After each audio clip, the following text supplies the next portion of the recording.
محمدا رسول الله.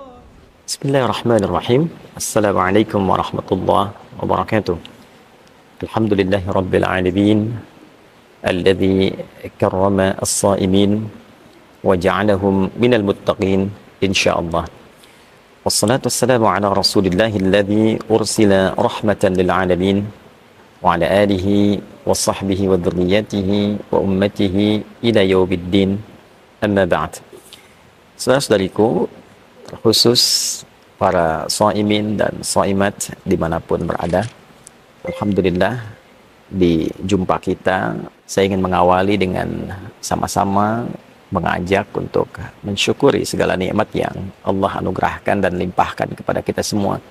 Dan nikmat terbesar adalah nikmat keimanan, yang dengan itu diberikan kita kemampuan untuk menunaikan seluruh rangkaian ibadah di bulan suci Ramadan ini hingga detik ini. Betapapun yang sedang kita rasakan, segala hal yang sedang kita kerjakan, semoga itu semua tidak menghalangi kita untuk senantiasa bersyukur pada Allah Subhanahu wa Ta'ala. Dan semoga dengan itu Allah senantiasa menambah limpahan dan karunia nikmatnya kepada kita semua dalam berkehidupan yang meringankan hisab kita di akhirat kelak, insyaallah. Saudara-saudariku, dalam salah satu hadis yang sangat populer dan cukup viral ketika memasuki bulan Ramadan, hadis yang didokumentasikan oleh Al-Imam Al-Bukhari dalam salah satu topik kitab sahihnya, yaitu tentang kegiatan penting Nabi Sallallahu Alaihi Wasallam di bulan Ramadan. Didapati di nomor hadis 3220, diriwayatkan oleh sahabat mulia sekaligus keluarga terdekat Nabi Sallallahu Alaihi Wasallam, yaitu Abdullah bin Abbas radhiyallahu taala anhuma. Diriwayatkan, disampaikan oleh beliau bahwa qala kana Nabi Sallallahu Alaihi Wasallam, adalah Nabi Sallallahu Alaihi Wasallam ajwadan nas, orang yang paling baik, orang yang paling ramah, paling dermawan. Wa ajwada yakunu fi Ramadan, atau wa kana ajwada ma yakunu fi Ramadan. Dan kebaikan itu, kelemah lembutan itu, kemuliaan itu senantiasa bertambah setiap datangnya Ramadan. Hina yalqahu Jibril alaihi salam fi kulli lailatin min Ramadan, atau kama qala. Khususnya ketika Jibril alaihi salam mendatangi beliau di setiap malam-malam Ramadan. Jadi ada keterangan yang sangat menarik di sini. Yang pertama, hadis ini diawali menggambarkan tentang kemuliaan sifat Nabi sallallahu alaihi wasallam, yang diantara sekian sifat mulia itu adalah kelemah lembutan, kebaikan dan kedermawanan beliau. Kemudian yang kedua, sifat-sifat tadi yang digambarkan itu senantiasa bertambah di bulan Ramadan. Terkhusus ketika malaikat Jibril alaihissalam mendatangi beliau di setiap malam Ramadan, fayudarisuhul Quran. Nah, untuk mengajarkan satu agenda penting, yaitu mengajarkan Al-Quran. Ada beragam pandangan yang disampaikan oleh para ulama terkait dengan agenda penting ini. Yang pertama, kesepakatan di antara para ulama bahwa hadis ini memberikan penjelas yang sangat kuat akan keistimewaan interaksi dengan Al-Quran sebagai agenda terpenting di bulan Ramadan. Mengingat Allah Subhanahu wa Ta'ala melekatkan kemuliaan Ramadan dengan turunnya Al-Quran. Di Quran surah kedua misalnya, Al-Baqarah di ayat 185. Syahrul Ramadan alladzi unzila fihil Quran. Di bulan Ramadan yang diperintahkan kita menunaikan puasa itu ialah bulan saat Al-Quran diturunkan di waktu Ramadan itu. Ayat dan hadis ini memberikan penegas menurut pandangan para ulama tentang agenda penting yang terkait dengan Ramadan, yaitu kegiatan berinteraksi dengan Al-Quran. Dengan kata lain, jika ada seorang muslim beriman menunaikan ibadah puasa, dia berpuasa dari mulai fajar sampai dengan terbenam matahari di maghrib, hanya dalam waktu menunaikan puasa ini dan juga malamnya dia menunaikan tarawih, dia tidak mengisi dengan memperbanyak interaksinya dengan Al-Quran, tidak bersentuhan dengan mushaf misalnya, tidak membaca Al-Quran misalnya, maka sementara pakar dari kalangan ulama menilai ada yang tidak sempurna dalam agenda Ramadannya, ada yang kurang berkah dalam kegiatan Ramadannya.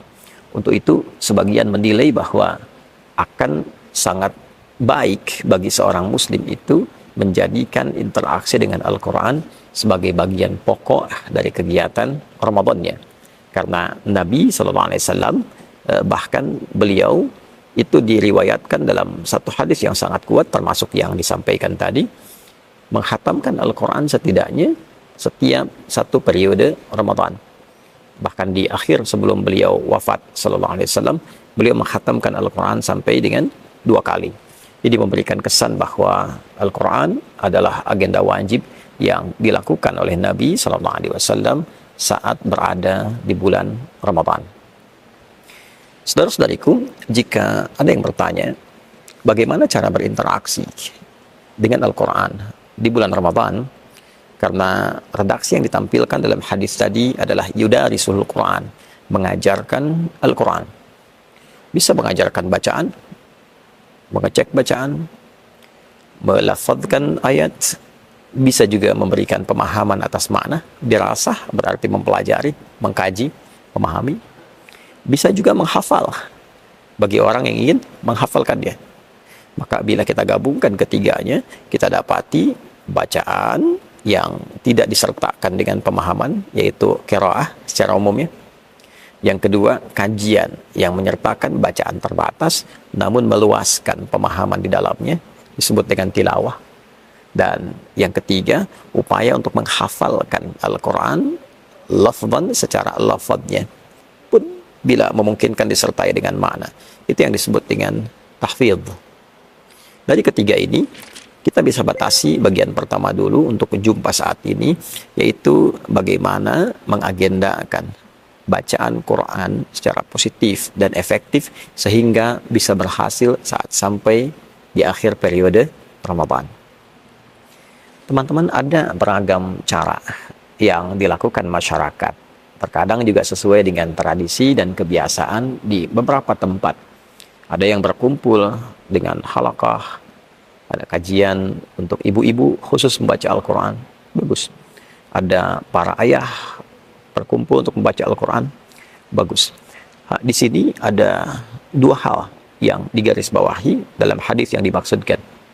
Baik itu bacaan ataupun juga pengkajian, pun demikian dengan hafalan, selalu garis utamanya adalah ada guru yang membimbing.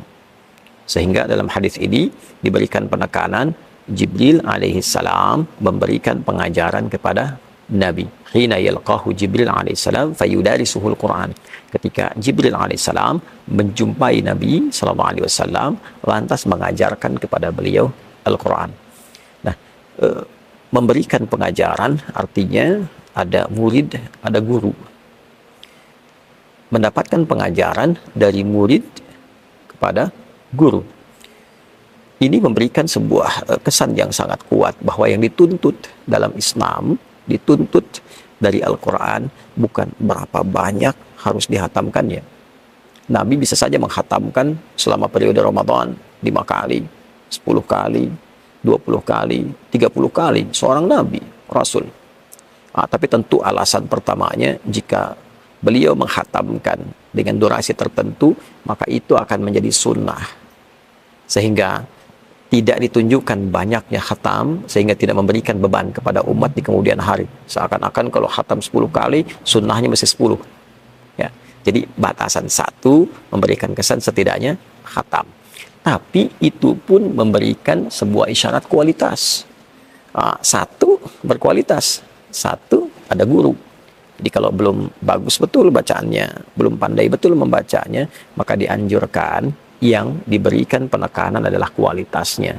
Baca Quran, di depannya ada guru. Dia menyimak apakah benar bacaannya. Kalau benar, teruskan. Kalau kurang benar, perbaiki. Maka ketika ia mencoba untuk belajar dengan pola demikian, hadis lain mengatakan setiap hurufnya digandakan 2 kali lipat. Walladzi yatata'ata wa huwa syaqqun 'alaihi falahu ajran. Orang yang berusaha membaca Al-Quran dengan benar, sehingga bahkan lisannya mesti terbata-bata dibimbing, maka dia diberikan 2 kali pahalanya. Bila setiap hurufnya 10 kali 2, ya, dibacakan misal alif lam mim, diperbaiki mim, ya, dia baca sekali lagi, dari bacaan pertama itu sudah mendapatkan 2 kali pahala.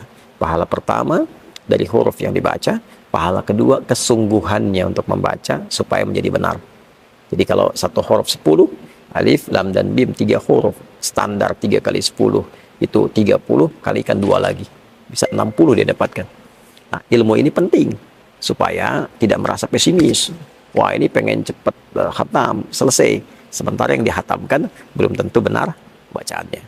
Jadi, kalaupun ada kajian ibu-ibu, bapak-bapak, ataupun remaja, membaca Quran, disertai dengan guru yang menyimak. Walaupun 1 hari, dapatnya 1 halaman misalnya, tapi bacaannya benar, pahalanya bisa 2 kali lipat. Nah, jadi ini bagian pertama. Yang dituntut adalah benarnya bacaan, sehingga benar dilafadzkan, ya, benar dihadirkan, dan benar ketika ditampilkan dalam ibadah-ibadah yang lain, semacam sholat khususnya. Jadi bagian yang pertama, adanya guru dengan murid. Yang kedua, jika memang bacaan sudah baik, dipastikan sudah benar, sudah pernah disetorkan kepada guru untuk disimak, dari Al-Fatihah sampai An-Nas, itu bagus bacaannya secara tajwid, bukan hanya madnya, wakaf ibtidanya, ya, tapi juga sampai kepada gharib muskilahnya. Hal-hal yang tidak umum untuk dibacakan. Ada yang biasanya alaihi, satu tempat dibaca alaihu. Kapan ana dibaca pendek, kapan ana dibaca panjang. Ya, kapan misalnya kita baca i, kapan dibaca e, seperti bismillahi majriha. Sudah dikuasai ini semua, maka yang seperti ini silahkan semangat membaca dengan target menghatamkan. Ya, saya pengen khatam misalnya 3 kali selama Ramadan. Silahkan bagi 3 periode. 10 hari pertama itu bisa digunakan untuk 1 kali khatam. Jadi 1 hari bisa 3 juz, hari kedua 6 juz, 10 hari selesai 30 juz.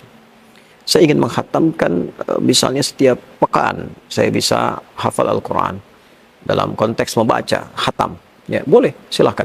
Bisa dibagi misalnya dari Sabtu ketemu Kamis, 6 hari.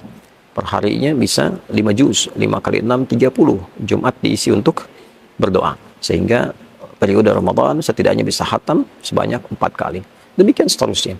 Ya, jadi setiap apa yang kita bacakan dalam bacaan Al-Quran kita di bulan Ramadan memberikan sebuah nilai tersendiri ketika semua itu kita tujukan untuk mengikuti sunnah Nabi SAW.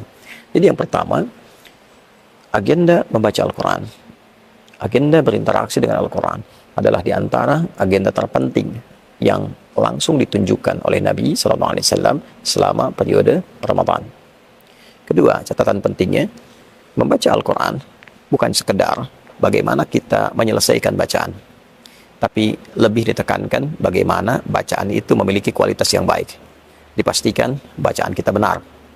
Bila belum mampu membaca dengan baik, maka yang terbaik hadirkan guru untuk membimbing, dan tidak perlu merasa sungkan, karena hadis yang ditampilkan pun Nabi dibimbing oleh malaikat Jibril alaihissalam. Setiap bacaan yang kita bacakan berlipat pahalanya dan menghadirkan nilai-nilai kebaikan yang berbeda jauh dengan bulan-bulan selainnya.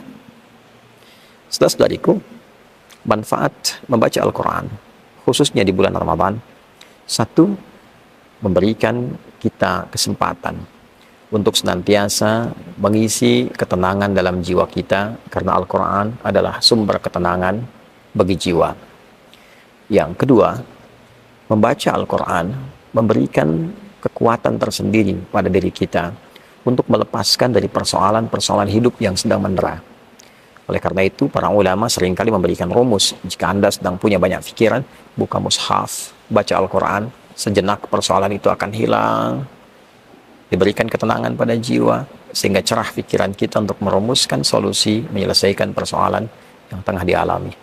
Dan yang ketiga, membaca Al-Quran di bulan Ramadan dengan niat mengikuti sunnah Nabi Sallallahu Alaihi Wasallam, mengumpulkan potensi banyak pahala yang menutupi dosa-dosa yang pernah kita lakukan. Semoga kita diberi kekuatan untuk senantiasa bisa berinteraksi dengan Al-Quran, mampu menjadikan Al-Quran sebagai teman di dunia dan syafaat bagi kita di akhirat kelak seperti yang dijanjikan oleh Nabi Sallallahu Alaihi Wasallam. Demikian, subhanakallahumma bihamdika asyhadu an la ilaha illa anta astaghfiruka wa atubu ilaik wa akhiru da'wana alhamdulillahi rabbil alamin. Assalamualaikum warahmatullahi wabarakatuh.